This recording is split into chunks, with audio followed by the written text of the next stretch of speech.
Hello viewers, how are you? Hope you all are fine. চলো আজকের আমরা আলোচনা করব সাবজেক্ট এবং প্রেডিকেট।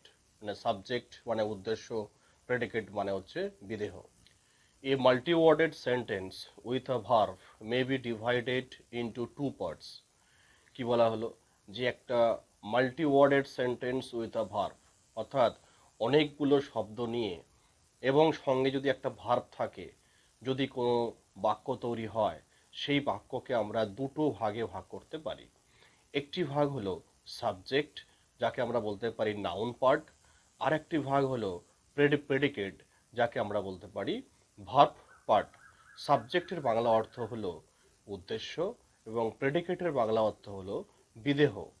এবার জানবো সাবজেক্ট কাকে বলে। About hmm or about what we are speaking, অর্থাৎ যার সম্বন্ধে আমরা কিছু বলছি তাকেই আমরা সাবজেক্ট বলি। এবার জানবো প্রেডিকেট বা ভার্ব পার্ট কাকে বলে। প্রেডিকেট মানে হচ্ছে কি বললাম, বিধেয়।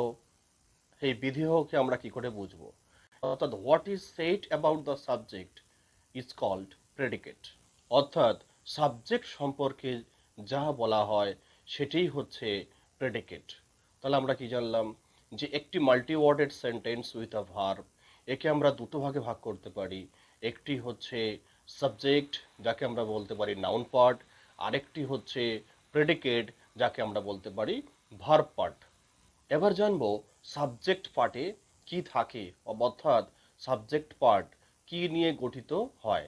দেখো, সাবজেক্ট পার্টে থাকবে নাউন বা প্রোনাউন বা অ্যাডজেক্টিভ। এবার জানবো প্রেডিকেট পার্ট অর্থাৎ ভার্ব পার্টে কি কি থাকবে। তাহলে ভার্ব পার্টে কি কি থাকবে? এক নম্বর থাকতে পারে ফাইনাইট ভার্ব, দু নম্বর থাকতে পারে হচ্ছে আপনার মডিফায়ার্স, অবজেক্টস বা কমপ্লিমেন্ট, আর থাকতে পারে অ্যাডভার্বিয়ালস। আবার আবার একটু জানবো, তাহলে কি কি থাকতে পারে বললাম? ফাইনাইট ভার্বস, অবজেক্টস বা কমপ্লিমেন্টস, আর অ্যাডভার্বিয়ালস অ্যান্ড মডিফায়ার্স। এইবারে আমরা জানবো adjunctions to subject.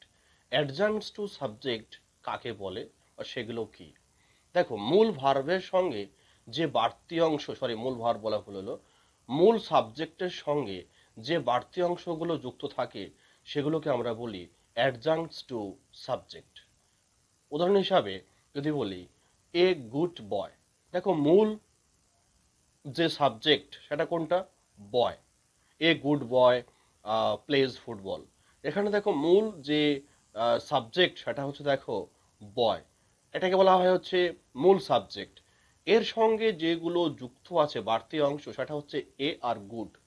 A and good এই দুটো শব্দকে বলা হয় অ্যাডজাংশনস টু সাবজেক্ট। উদাহরণ সহকারে সাবজেক্ট এবং প্রেডিকেট সম্পর্কে আলোচনা করার পূর্বে একটা বিষয় জেনে নেওয়া উচিত। সেটি হলো যে বাক্য গঠনের নিয়ম কি? শুরুতেই বসবে সাবজেক্ট, পরে বসবে কিন্তু প্রেডিকেট। কিন্তু কখনো কখনো বিশেষ কোনো উদ্দেশ্যকে, বিশেষ কোনো বাক্যের কোনো বিশেষ অংশকে জোর দেওয়ার জন্য প্রেডিকেট আগে বসে বা প্রেডিকেটের কিছু অংশ আগে বসে। এটা কিন্তু আমাদের জেনে নেওয়া প্রয়োজন যে সব সময় কিন্তু সাবজেক্ট আগে বসবে এমন নয়। প্রেডিকেটের পুরো অংশ বা প্রেডিকেটের কিছু অংশ বাক্যের শুরুতে বসতে পারে বাক্যের বিশেষ কোনো অংশকে জোর দেওয়ার জন্য। চলো এবার আমরা উদাহরণ সহকারে আলোচনা করি সাবজেক্ট এবং প্রেডিকেট আমরা কি করে চিহ্নিতকরণ করব। এক নম্বর উদাহরণ, the boy got the prize. বালকটি পুরস্কার পেল।